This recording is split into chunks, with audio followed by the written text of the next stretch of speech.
Thor: Love and Thunder has double the Thor action, with Jane Foster joining Odin's son. But for many fans, the real star of the show is the man who's trying to burn it all down. Warning: spoilers for Thor: Love and Thunder ahead.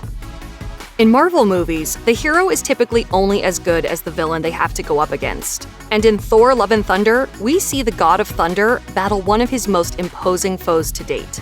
In the past, Thor's biggest battles have often been family affairs, with the exception of Malekith, the Dark Elf, and Thanos, the Mad Titan. Thor has spent most of his time battling his siblings, namely Loki and Hela.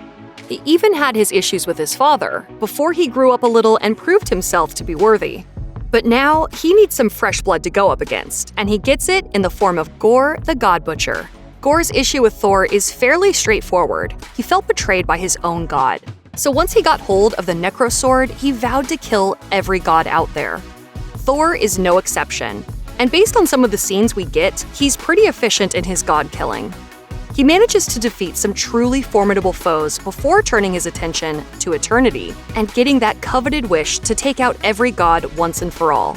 He may be the bad guy, but he's more than made his mark on fans, who can't help but praise what's arguably one of the best villains in a Marvel movie ever.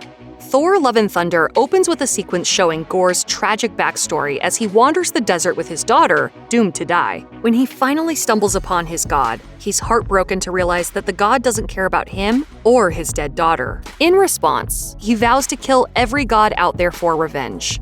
It's a heartbreaking sequence. Who can't empathize with a man who's just lost his daughter?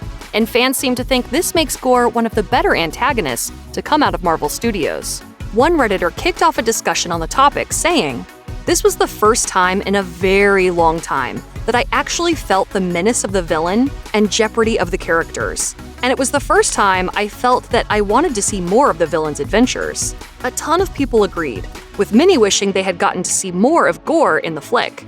One user stated, "Definitely wish we could have seen at least one more scene of god butchery." There may very well be more Gorr moments on the horizon, somewhere in the special features of the movie's home release. In an interview with IGN, Bale mentioned how one particular scene had to be left on the cutting room floor, potentially for being a little bit too extreme. So anyone hoping for more god butchery may well get their wish granted in the months to come. I'm counting on that. Gorr likely won't come back to the MCU anytime soon for another adventure, considering the film's ending. But deleted scenes would be more than welcome if it means fans can spend a little bit more time with a surprisingly compelling god butcher. In Thor: Love and Thunder, Gorr's health gradually deteriorates due to his use of the Necro Sword. By the time he reaches eternity, he's nearly at death's door, and with his final promised wish, he brings his daughter back to life. At the end of the day, Gorr's really just a family man. He just wanted his family to be safe, which is par the course for the Gorr readers know from the comics.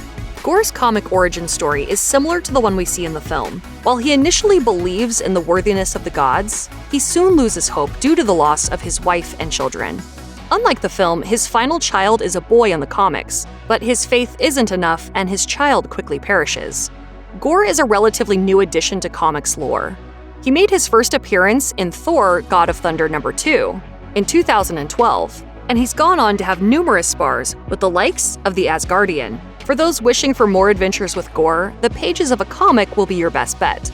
There are plenty of folks who would like to see more of the antagonist, as evidenced by one Redditor who wrote, "Honestly, I could watch a Gorr movie. Just the opening with his daughter made me sympathize with him. Such an interesting character." Gorr's return to the MCU is unlikely, despite characters having come back from the dead before. But if you want more Gorr, you'll have to head over to your local comic shop. Check out one of our newest videos right here. Plus, even more Looper videos about the Marvel Cinematic Universe are coming soon. Subscribe to our YouTube channel and hit the bell so you don't miss a single one.